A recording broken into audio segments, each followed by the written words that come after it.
Hello, traders. It's 8:01 a.m. Chicago time on Tuesday, the 17th of March, 2020. Happy St. Patrick's Day. Derivatives trading involves substantial risk of loss. It is not suitable for all investors. Past performance is not necessarily indicative of future results. This morning, this is episode number 1714. The markets are just still trying to figure out their head from their behind. We were limit up on the S&P at the 5% limit. This morning, that limit is 24.98 even on the June contract. Of course, I'm not quoting March anymore. I rolled to June on Friday, and we'll continue to quote June.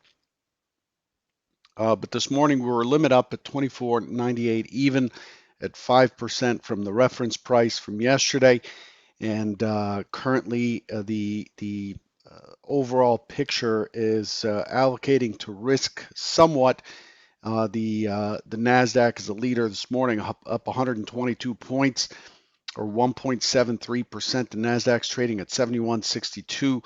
The dollar's up $99.57, up 1.45%.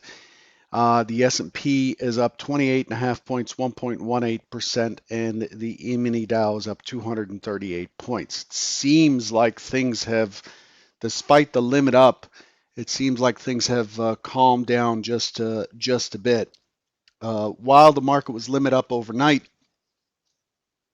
my time, before the European Open, it actually has dropped from 24.98 down to 23.77. It's a 120 point swing there, straight down at around 3:45 Central Time in the morning. So it's interesting to see. Definitely unprecedented type of action this morning. So it's still a very precarious trade. There's still a lot to be digested. The latest news that may be shaking the market around is that China has completed its clinical research on a drug or an antiviral drug called favilavir.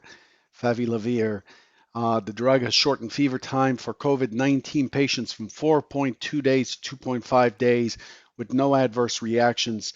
So says the Ministry of Science and Technology official. This is good news, of course, if there is a drug that can reduce the symptoms and get people on their way to recovery more quickly. That's good news. The problem is the zoo numbers that came out of Germany were pretty bad, and the expectation is that they're being described as panic numbers. And they're way off, causing the market to drop. The U.S. Secretary of the Treasury, Mnuchin, has determined that they're going to be seeking $850 billion of direct stimulus from Congress. By comparison, I believe the TARP program, which started off the process of getting us out of the 2008 crisis, was around 920 billion or 950 billion. So this is pretty close to that. But that's what's going to be getting attention today, $850 billion in stimulus, and that's what the market is likely responding to. So that's where we stand. The airlines are seeking $50 billion in aid, and U.S. retail sales came out this morning much worse than expected for February. Advanced sales came in at negative 0.5 versus plus 0.2 expected, the prior 0.3, and so on and so forth. So there's quite a bit to digest here. Of course, the economy is going to be impacted by this pandemic. And remember, for those of you who are still thinking, well, how do we prevent this pandemic from getting around? This is a flu. The idea is not that it'll be eliminated. Sooner or later, we'll probably all get it. The goal is to control the extent of the spike in its spread and its contagion so that it doesn't overwhelm the healthcare system and people can be cared for and lives can be saved. That's the entire goal behind asking people to stay at home. My team, my entire team is working from home, and the office is empty. I'm working from home, and the kids are home from school. Schools have been shut for the next 2 weeks, and restaurants and bars and stuff, entertainment venues here in Chicago have been closed as well. So the goal is to just slow it down because it spreads exponentially, and its impact on productivity and GDP is going to be felt for some time. So that's what we are responding to here as a market and as market participants. Gold, which is surprising but not surprising, is still stuck in the 1400 handle. The gold is trading at 1486 and a half in the April contract, 1486 and a half. Remember, it was trading around 1700 just last week. So everything got hit. When people panic, they tend to get out of everything. So that's where that is. Crude is taking a little bit of a pop, not by much, 20 cents, trading at 28.90. Crude has also dropped, and there's no end in sight to this action by the Saudis and the Russians. The low this morning was 28.47. Okay, so that's where we stand in terms of what things look like. I mean, really, there's not much to say. I like to stay consistent with what I'm doing. Um, and so I'm doing these trader bites just to keep things consistent, keep a routine. I believe routine is one of the key things that a trader has to have in order to realize their potential. And so I'm doing these trader bites. But in terms of what new information, I'm sure you have your information sources and are getting the same information as I. There's not much to talk about here in terms of the markets. Because it's anybody's guess what's going to be said, what press conference is going to produce what result, and how much volatility there is. Currently, the range for the S&P is about 200 points. 200 points. Compare that to the historical prevalent or mode of the range being somewhere around 12 to 15 points, 12 to 15 points per day in the RTH session. Um, and currently it's 200 points in the RTH session. That's how incredibly wide this trade is, incredibly volatile this trade is. The VIX is at 83. I believe the peak of 2008 in 2008 was around 92 or 94 on the VIX. So we are reaching historical levels. Here's the limit up. Here's the limit up threshold at 24.98. You can see we tapped up against it, pulled back, tapped up against it, pulled back, tapped up against it, pulled back, pushed against it, and held steady. But then when it fell, boom, we had a 120 point drop right in this move here, pushing through everything, and then about 100 point rise.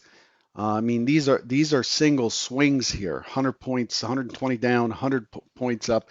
So this is a very, very dangerous type of environment for anybody who's not funded really, really well.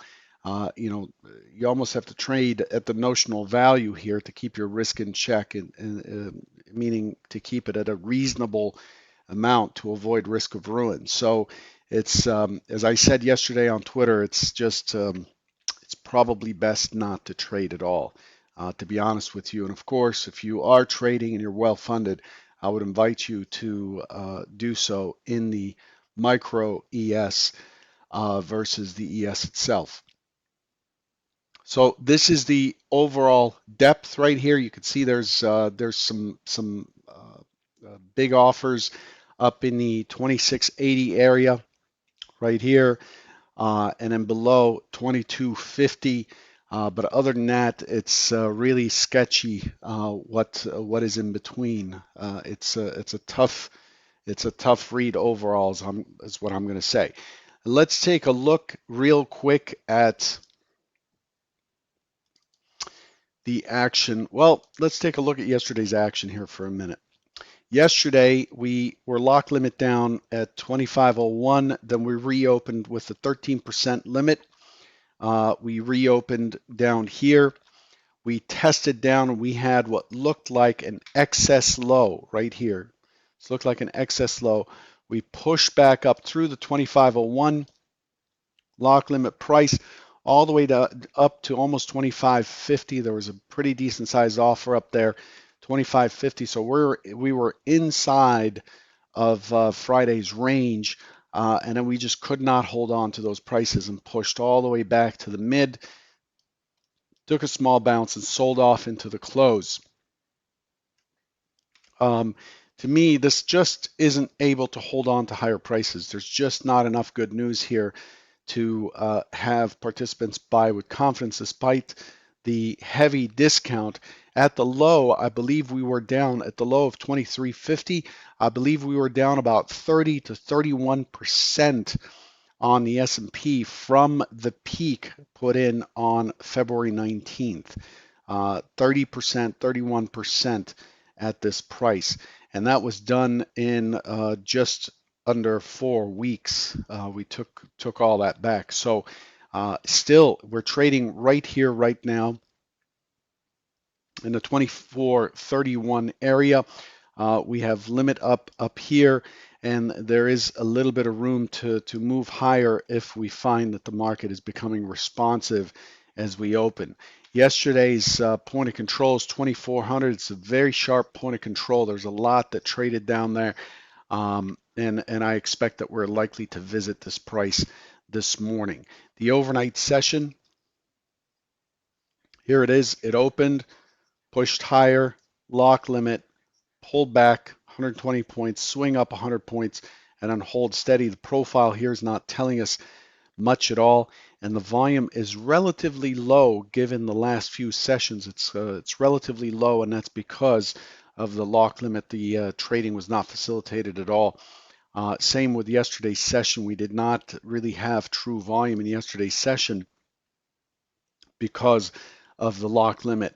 And so this being where it is, trading right here in the middle on top of VWAP and the mid tells me that the market for now is in balance, and we'll see how it opens. The way things are configured, again, I don't know anybody who's seen this enough to be able to tell you, oh yeah, this is what the market's trying to do, and this is what it's likely to do this morning, and therefore scribble some lines across a chart. So I'm refraining from doing so because it would just be BS. It would be me making things up, since there's just no way to tell what comes next. But here's what I know. I know that we finished incredibly strong on Friday. And since then, we have gapped way below. We closed the gap and then finished lower. And then we came in lock limit up. If we push through this 2500, there's a lot of room to the upside here. That's one key thing to keep an eye on just from a price action kind of technical perspective. When I look at the profile in this area, since this has been trading around itself, look at this profile. It really shows um, pretty poor price discovery for balance, and very odd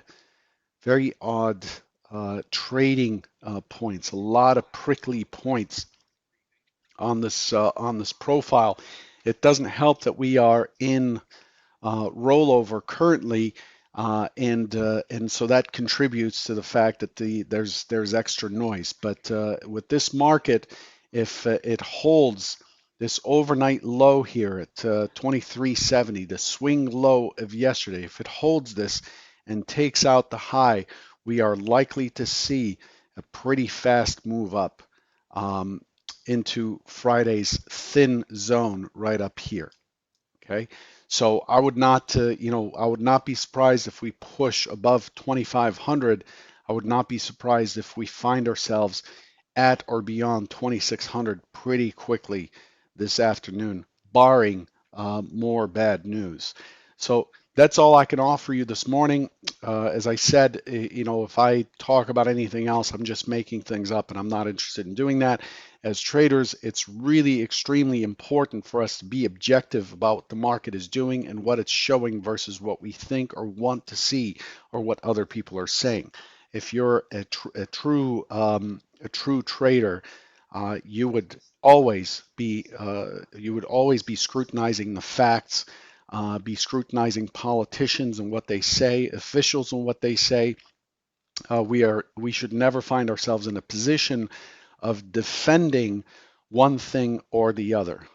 We're just like we're just like a kind of a kite in the wind. We just flow with wherever the wind goes, and there's no sense arguing against it. And that means you cut your losses very quickly, and you wait for what the indication is in terms of where the wind direction is next, and then throw one out there and see what happens, right? Within limited risk. So that's trading right now is mostly about scalping swings, and that's all there is. Good luck, and I'll catch you tomorrow morning. Take care.